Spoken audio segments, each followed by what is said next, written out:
अजीज़ तलबा व तालिबात, Farooq foundation online school के ज़रिए यकसा नसाब के मुताबिक तालीम हासिल करें।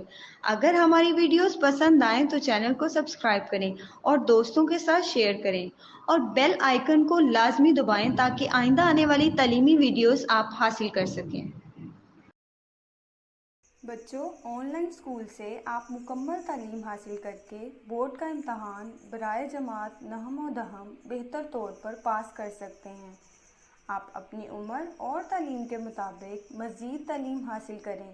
वालिदैन से फ़ोन या कंप्यूटर पर हमारी वीडियोज़ के ज़रिए तालीम हासिल करने की दरख्वास्त करें।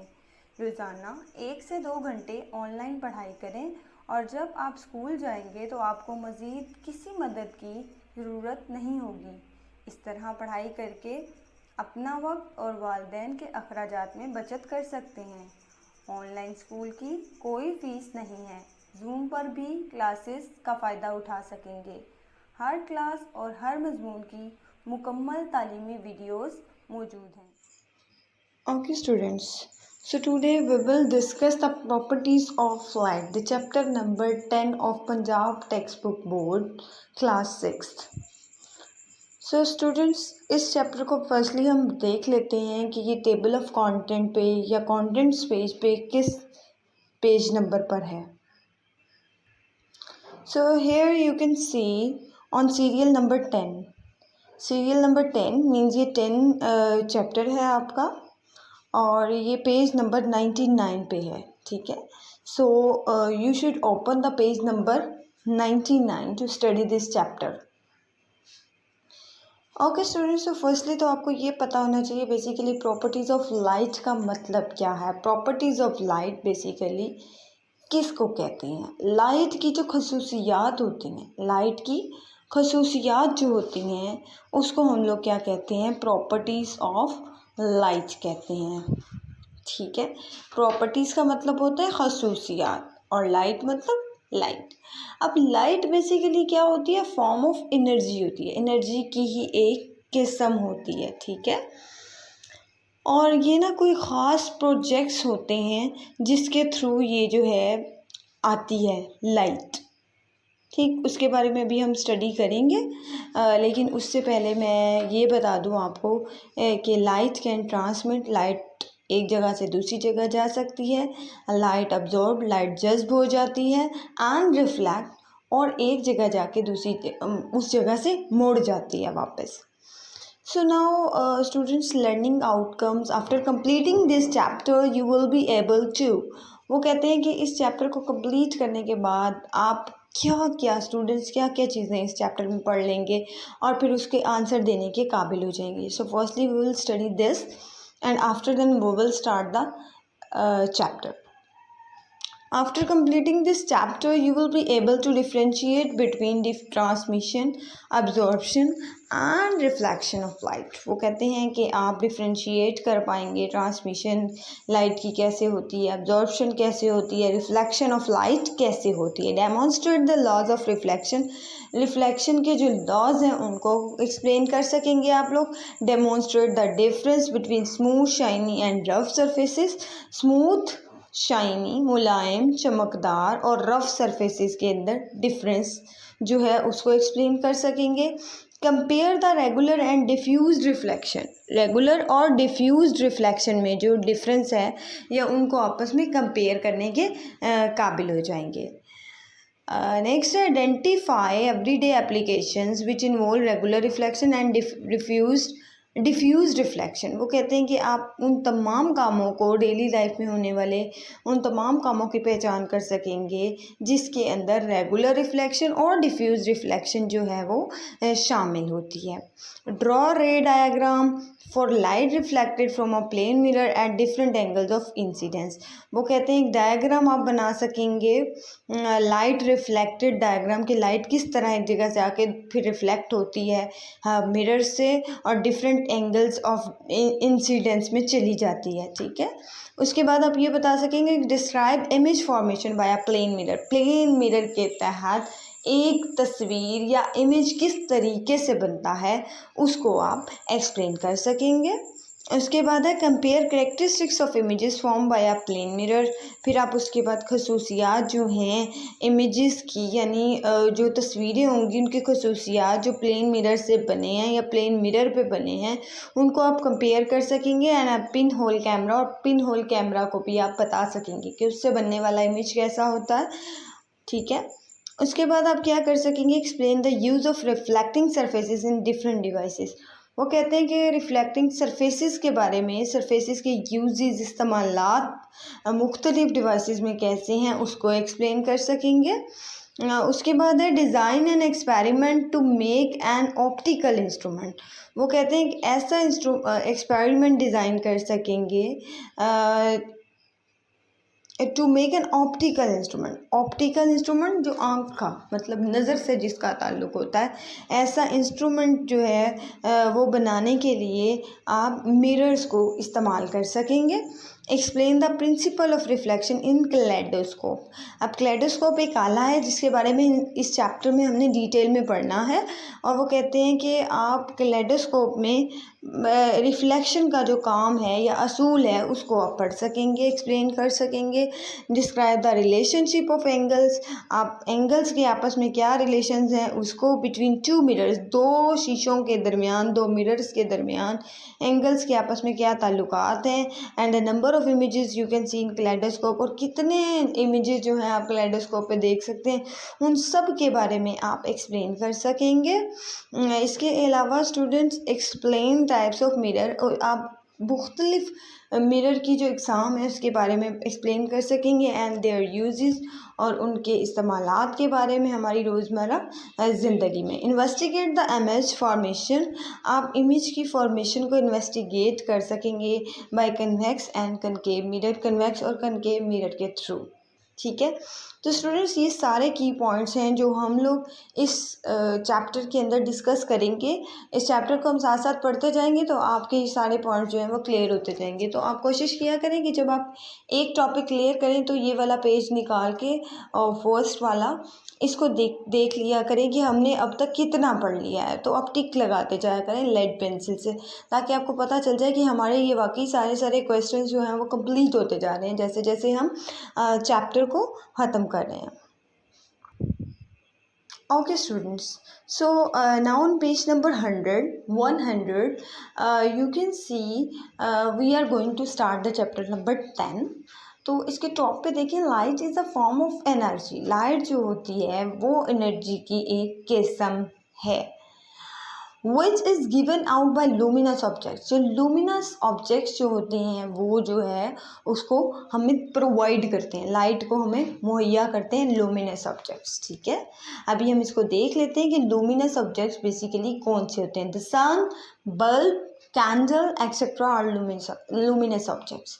जैसे सूरज हो गया, बल्ब हो गया, कैंडल हो गई, मतलब मोमबत्ती जो होती है वो हो गई, ये सब लूमिनस ऑब्जेक्ट्स हैं। और आपको पता है कि ये लूमिनस ऑब्जेक्ट्स का काम क्या है, हमें जो लाइट को मुहैया करना। Other objects we do not give out light.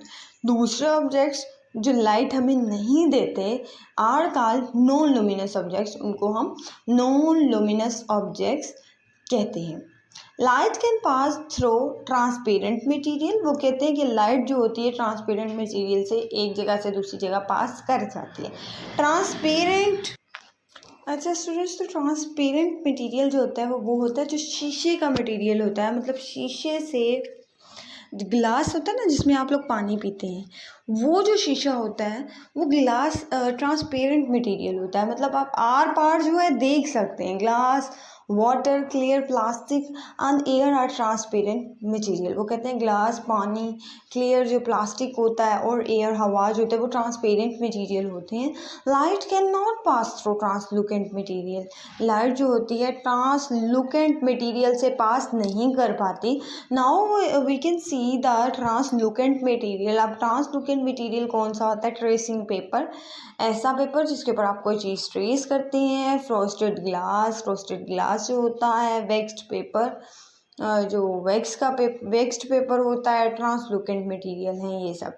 आप ट्रेसिंग पेपर को याद कर लें कि जो ऐसा एक पेपर मिलता है स्टूडेंट्स, यू कैन सी एक ना कार्बन पेपर, ये जो होती है ना बुक शॉप, स्टेशनरी शॉप, इस पे कार्बन पेपर अवेलेबल होता है। अब जब कार्बन पेपर लेके आते हैं तो जो कार्बन पेपर को कॉपी के ऊपर रख कर जो उस कार्बन पेपर पे लिखते हैं वो ही कॉपी के ऊपर लिखा जाता है। तो इस तरह से जो है ना ट्रेसिंग पेपर जो है वो ट्रांसलूकेंट मटेरियल की एग्जांपल है, फ्रोस्टेड ग्लास भी इसी की एग्जांपल है। तो स्टूडेंट ऐसी चीज़ों से जो है लाइट पास नहीं कर सकती। Now we will start transmission, absorption and reflection of light. How transmission, absorption and reflection of light take place? Light behaves differently when it falls on different objects. वो कहते हैं ये नहीं होता कि लाइट एक जगह पे गिरे तो मतलब कि हर जगह पे गिर के सेम रिस्पॉन्स दे। जहाँ पे भी वो टकराती है तो डिफरेंट ऑब्जेक्ट्स के साथ वो डिफरेंट रिस्पॉन्स शो करती है। ठीक है, उसका बिहेवियर जो होता है वो डिफरेंट होता है। When light falls on the surface of non luminous objects, जब लाइट जो है नॉन लुमिनस ऑब्जेक्ट्स के ऊपर टकराती है या जाती है। अब नॉन लुमिनस ऑब्जेक्ट्स बेसिकली बेटा वो होते हैं जो लाइट को गिव आउट नहीं करते। लुमिनस सन, बल्ब, कैंडल होते हैं। नॉन लुमिनस वो होते हैं जो लाइट को गिव आउट नहीं करते, यानी लाइट हमें मुहैया नहीं करते। तो वो कहते हैं जैसे ही लाइट जो है वो नॉन लुमिनस ऑब्जेक्ट्स के साथ टकराती है तो वो कहते हैं it can behave in 3 ways. तो वो 3 तरीक़ों से बिहेव कर सकती है।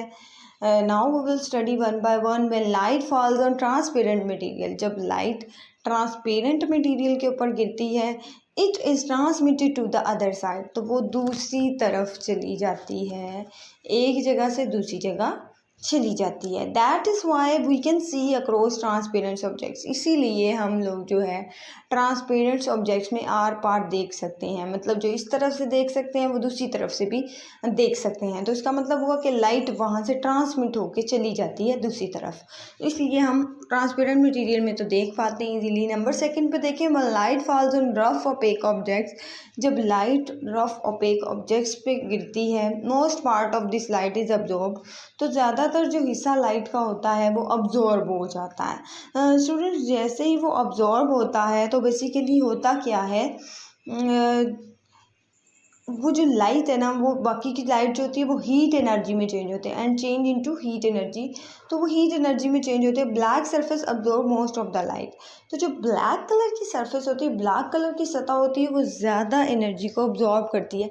स्टूडेंट्स आपने देखा होगा कि लोग कहते हैं ब्लैक कलर के कपड़े आपने गर्मियों में नहीं पहनने, बिकॉज अगर आप लोग गर्मियों में ब्लैक कलर के ड्रेसेस पहनते हैं तो उससे ये होता है कि आपको गर्मी ज़्यादा लगती है, बिकॉज ब्लैक कलर का जो कपड़ा होता है वो लाइट को बहुत ज़्यादा अपने अंदर जज्ब कर लेता है। जब लाइट को अपने अंदर ऑब्जर्व करेगा तो ऑब्वियसली जो है गर्मी लगेगी। ठीक है, तो इसलिए कहते हैं कि गर्मियों में ठंडे ठंडे मतलब लाइट शेड्स पहने, बिकॉज वो लाइट को ऑब्जॉर्ब नहीं करते, लेकिन ब्लैक कलर जो होता है वो लाइट को ऑब्जॉर्ब कर लेता है।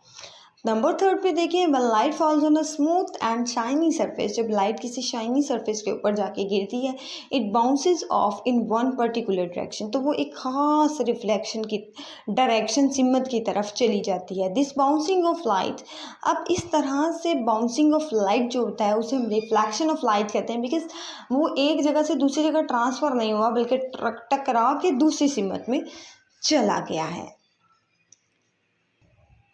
Okay students, so here you can see different diagrams. Figure 10.1 yellow block के ऊपर behaviour of light on different surfaces. अब यहाँ फर्स्ट वाली में ट्रांसपेरेंट है, तो ट्रांसपेरेंट में क्या होता है कि जब लाइट आके टकराती है तो वो दूसरी तरफ से बाहर निकल जाती है। ब्लैक रफ ओपेक सरफेस के ऊपर आती है तो वहीं पे ही अब्जॉर्ब हो जाती है, अब्जॉर्प्शन हो जाती है वहाँ। ठीक है, और जब आप लोग राइट तरफ वाला देखें तो स्मूथ शाइनी ओपेक सरफेस पे जब टकराती है तो वो एक जगह टकराने के बाद फ़ौरन दूसरी सिमत से जो है वो टकरा के रिफ्लेक्ट हो जाती है। तो इस तरह से लाइट जो है वो 3 तरह से बिहेव करती है, या तो अब्जॉर्ब होती है, ट्रांसमिशन होती है उसकी, या फिर रिफ्लेक्शन ऑफ लाइट होता है।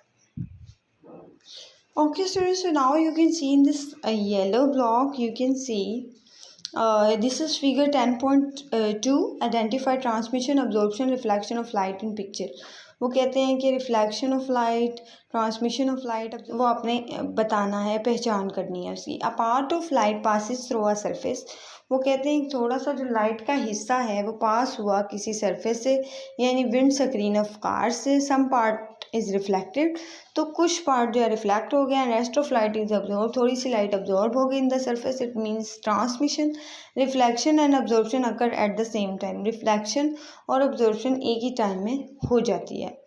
कार जो है ना उसकी विंड स्क्रीन के साथ जब लाइट टकराती है तो कुछ लाइट जो है वो रिफ्लेक्ट हो जाती है, कुछ अब्जॉर्ब हो जाती है और कुछ ट्रांसमिट हो जाती है।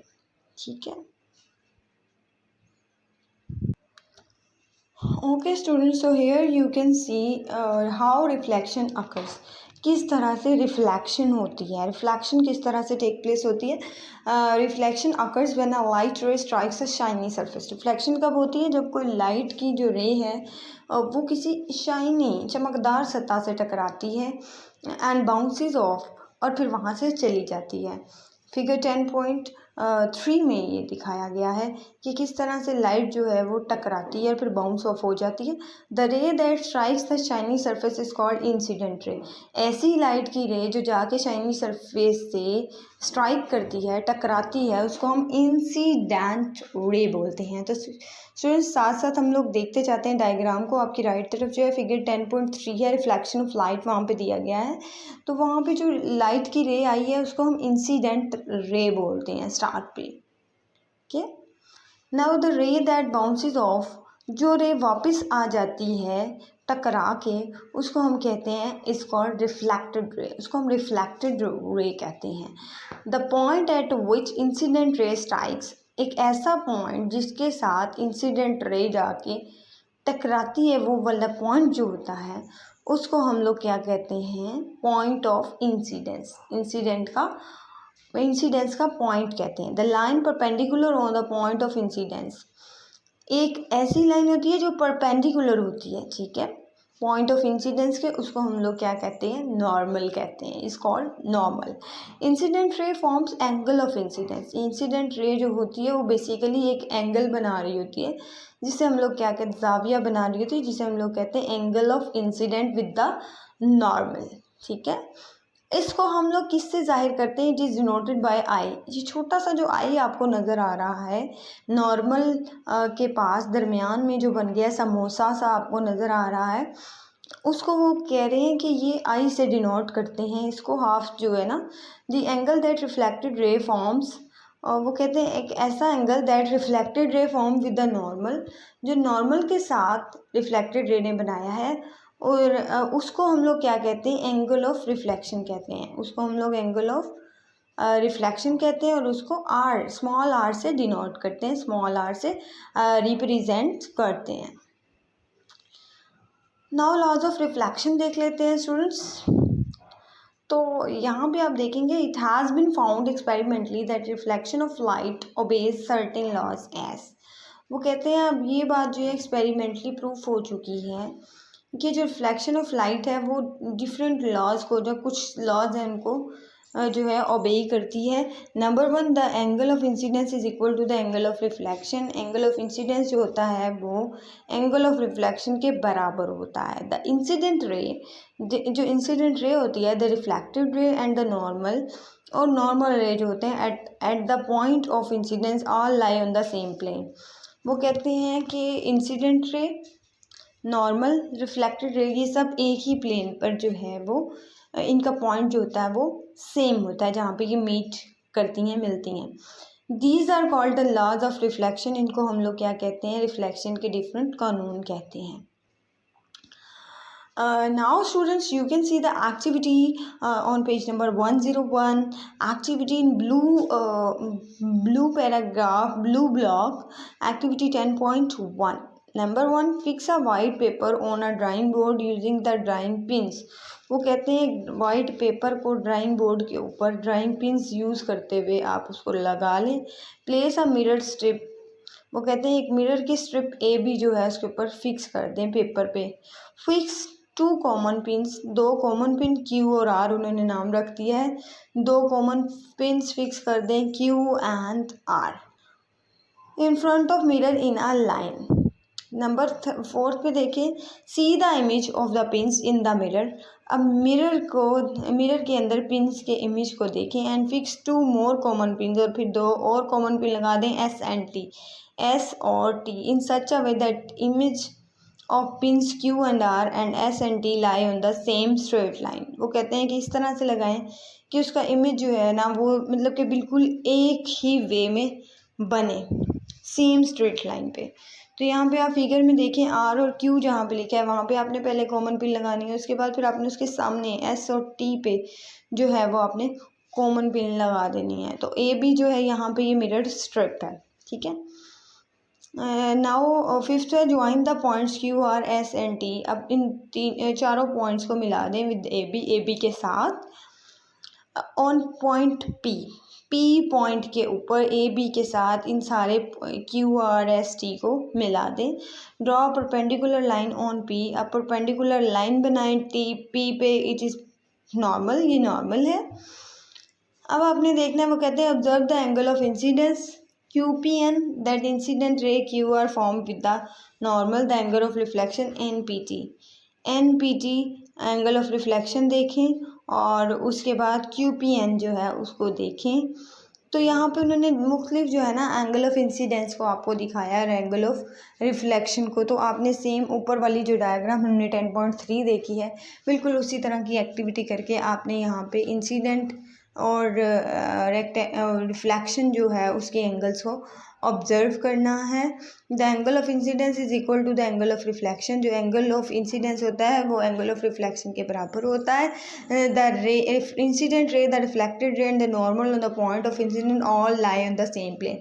इंसिडेंट रे, रिफ्लेक्टेड रे और नॉर्मल जो होते हैं वो सब एक पॉइंट पे जाके मिलते हैं और वो सेम प्लेन में लाई करते हैं। तो स्टूडेंट्स इस तरह से आपको जो है ये लॉज ऑफ रिफ्लेक्शन को भी आप प्रूव कर सकेंगे इस एक्टिविटी के थ्रू। तो ये बहुत इम्पोर्टेंट एक्टिविटी है, अगर आप परफॉर्म कर लें तो ये मुश्किल नहीं है। Okay students, so now on page number 102 you can see types of reflecting surfaces. आप रिफ्लेक्टिंग सरफेसेस की जो एग्जाम है उसको देखेंगे। Some surfaces reflect more light than the others. कुछ सरफेसेस जो होती हैं वो ज़्यादा लाइट जो है रिफ्लेक्ट करती हैं दूसरी सरफेसेस की निस्बत। रिफ्लेक्टिंग सरफेस में भी स्मूथ और रफ। रिफ्लेक्टिंग सरफेस जो होती है वो या तो स्मूथ होती है या फिर वो रफ होती है। Now we will discuss the smooth surface and the rough surface. Okay students, तो अब हम देखते हैं स्मूथ सरफेस और रफ सरफेस जो है वो क्या होती है। Now we will start the smooth surface. A plane surface is called smooth surface. जो प्लेन बिल्कुल सरफेस होती है, सतह होती है, उसको हम स्मूथ सरफेस कहते हैं। One parallel light rays hit a smooth shiny surface. वो कहते हैं जब एक जैसी रेज जो हैं वो स्मूथ सरफेस के ऊपर आके हिट करती हैं, all the rays are reflected at the same angle. तो सारी जो रेज हैं वो सेम ही एंगल पे जो है रिफ्लेक्ट हो जाती हैं। It is called regular reflection. इसको हम लोग क्या कहते हैं, रेगुलर रिफ्लेक्शन कहते हैं। As you can see in the figure 10.4 में देखें स्टूडेंट्स, बिल्कुल टॉप पे इस पेज के राइट तरफ आपके 10.4 फिगर नज़र आ रही है। उसमें तीनों जो लाइनें हैं वो इकट्ठी आई हैं, लाइट की जो रेज हैं और फिर उसके बाद इकट्ठी ही जो है रिफ्लेक्ट हो गई हैं। तो उन्होंने लिखा हुआ है regular reflection of light form a smooth and shiny surface. Now you can see the rough surface. Students rough surface पे आप लोग देखेंगे एन अनइवन सरफेस, मतलब एक ऐसी सरफेस जो टेढ़ी मेढ़ी होती है, मतलब एक स्मूथ होती है बिल्कुल सीधी सी प्लेन सी हमवार सतह। एक होती है जो हमवार नहीं होती, ना हमवार सतह होती है। वो कहते हैं कि उस पे आके जब पैरेलल लाइट जो होती है वो हिट करती है टू अ रफ सरफेस, तो क्या होता है, all the rays are reflected at different angles. तो तमाम जो रेज हैं वो डिफरेंट एंगल्स पे जाके रिफ्लेक्ट हो जाती हैं, मतलब उस पर कोई सीक्वेंस नज़र नहीं आता। As you can see in figure 10.5। आप 10.5 पे देखें, बिल्कुल 10.4 से नीचे वाली जो है राइट तरफ, उसमें आप देखें सरफेस जिसके ऊपर रेज लाइट की आ रही हैं वो स्टूडेंट्स वो बिल्कुल ना हमवार सी है, कोई स्मूथ नहीं है, ठीक है, रफ सरफेस है। तो उसके ऊपर जैसे ही जो है कोई लाइट आके हिट की है तो वो जो हो गया है डिफरेंट जो है एंगल्स में रिफ्लेक्ट हो गई है। इसको हम लोग क्या कहते हैं, जिसको डिफ्यूज रिफ्लेक्शन ऑफ लाइट। इसको हम लोग डिफ्यूज रिफ्लेक्शन ऑफ लाइट जो है वो कहते हैं। ये दोनों डायग्राम बहुत इजी हैं स्टूडेंट्स, आप इजीली जो है रेगुलर रिफ्लेक्शन और डिफ्यूज रिफ्लेक्शन की डायग्राम जो है उसको बना सकते हैं। एक जगह पे आपने स्मूथ सरफेस रख देनी है, एक पे रफ रख देनी है। स्मूथ वाली पे आपने रेज को जो है बिल्कुल तरतीब से रिफ्लेक्ट करवाना है, और जो डिफ्यूज़ वाली है उसमें जो है आपने नाहमवार सतह रफ़ सरफेस बनानी है, और उसके ऊपर आपने क्या करना है कि लाइट रेज जो हैं वो उनको डिफरेंट एंगल्स पे जो है वो रिफ्लेक्ट करवा देना है। तो स्टूडेंट्स इस तरह से आपका जो टाइप्स ऑफ रिफ्लेक्टिंग सरफेसेस है ये जो है ये इंशाल्लाह बहुत अच्छे से प्रिपेयर हो जाएगा। और ये बहुत इंपॉर्टेंट शॉर्ट क्वेश्चन है, अक्सर पेपर में पूछ लिया जाता है। Okay students, thank you very much. अब हम नेक्स्ट लेक्चर में जो है application of regular and diffuse reflection every day life, रोज़मर्रा ज़िंदगी में रेगुलर और डिफ्यूज रिफ्लेक्शन की क्या एप्लीकेशंस है, क्या काम है, उसको हम लोग जो है वो नेक्स्ट लेक्चर में जो है वो डिस्कस करेंगे। तो उससे पहले आप लोगों ने इस चैप्टर को जो है जितना हम लोगों ने पढ़ लिया उसको अच्छे से जो है वो प्रिपेयर करना है। Thank you.